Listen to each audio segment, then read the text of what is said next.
But here I'm mainly talking about the potential of the human body and mind, which they can teach kids at school, they can use it in the army, they can...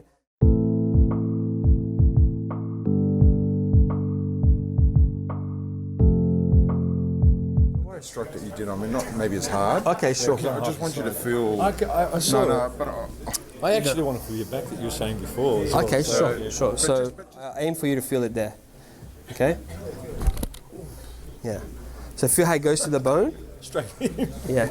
So the back, you want to feel the back. It's very piercing. If you feel the... Sorry. If you feel the... if you feel here, and the other hand... Yeah, sorry. There, yeah. So, and then a little bit higher with there, and try to feel with your fingers and palm on the back. Yes, yeah. So rather than this, if I try to move it, stuff, it won't work, right? But from here, so take on first, relax the lower back, and then... Yeah, that's stretching straight up. And the relaxing of that. Yeah, so now here, this joint... It's just free. Yeah, it's free, and then this is an outlet. There's power in that elbow, there's power in that arm now. Like at that point, if I retain this, right, and then you hold your arm underneath, so if it's like this, if I go like that, it won't work, right? Yeah. Whereas if it's like this, like that, now that will have a lot of power. Yeah, and it's just a state. So if the condition's like that, then things will have power. Just moving, if you hold my arm as hard as you can, right? Don't let me move anywhere, right? So if I'm going like that, it doesn't work, right? Whereas if it's like this, yeah, feel the back. So if it's like this, like that, don't let me move anywhere, right? Hold as hard as you want, don't be polite, yeah. Yeah. So Mr. Miyagi's wax on, wax off. So that means against resistance, if the joint's free to move like that, hence it can work against, well, theoretically speaking. To put it in combat, there's a lot of dynamic stuff going on. It's very hard to, because here you're holding it, you're waiting for me, and I'm putting it on doing that. If I could do that in a very high speed against anyone, then yes, that would be the ultimate, right? But as we speed up, like in BLG, as we speed up, or as there's more resistance and there's dynamic and the target's changing, it gets a lot harder and harder because you're like, okay, exactly, because your mind's going out there and you're thinking, and as soon as you're thinking, you're not present, you're not being, you're out of the state. So it's just, but once you can get, here we're not talking about, it is a striking seminar, but here I'm mainly talking about the potential of the human body and mind, which they can teach kids at school, they can use it in the army, they can, I met a Navy SEALs guy, he was in the SEALs, he was a sniper teacher, met him in Hong Kong, and after he was supposed to meet, he was on his honeymoon, he said, I've got 15 minutes to meet because my student brought him in.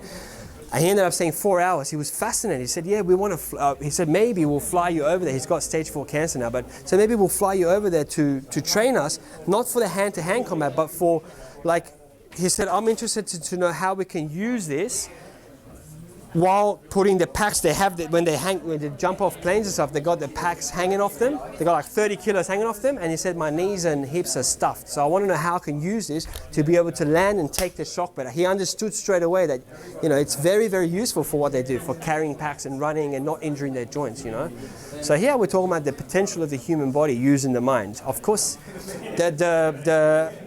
the striking, I do Sil and Tao seminars all the time, so I thought I'll make it different. But the striking and stuff, the combat stuff is just one branch on the tree of benefits of this type of Wing Chun. Yeah. And what about for the low back?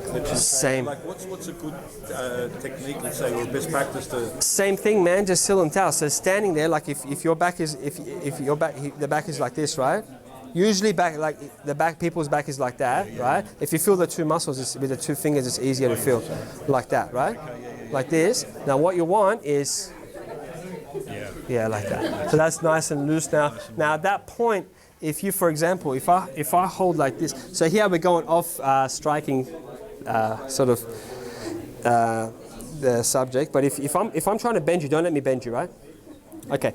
Now at that point, if you keep your back straight and bend forward, this tests the strength of or the activity of the lower back and the hips. So bend forward, bend your body forward, bend forward. So it can be quite hard, right? Because I've clamped you in, right? And that's, if we can relax there, we can have the same power. So hold strong here, right? And you can hold with your heel of your palm so you're strong, strong. So if I try to bend, don't let me bend, right? So if I'm going like that, that's tension. So you feel that clamp, right? Hold strong, don't be polite, yeah, like that. Now if I change it to like that, hold strong,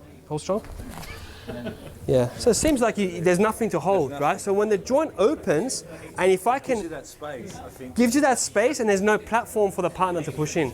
It's like me trying to stop you from moving your arm here while you move your arm. I'm trying to stop you from here. The only reason I can stop you like that if you move forward is because through tension I get a platform to stop that joint. Whereas if you can retain that openness and move, like what I demonstrated here, then it's free moving. It's not just power, but it's just Free movement. it's free movement. The partner, you want to go there, you want to go do that, they can't stop you. Even though they block you, you can still go through. Yeah, yeah. So this is the potential that, and when I asked George and Tim, we were talking about this like in the early days, I said, when a mother's lifting a car, when the baby's underneath it, he said, yeah, they're using the same thing. So the human body has that potential. Just have to unlock it. Just have to unlock it. Just has to, yeah, you have to undo the tension habits. Got to open up the joints, put the mind in there. Yes, basic mindlessness. That's why we get like that. That's why we get back pain, because we're mindless. We're in the computer, we're in wherever, and then we're like, oh, I better have a massage, better get my back cracked. But it's your body, it's your mind. Shouldn't you be able to go tap into it and open it up? And that's what this practice is, yeah.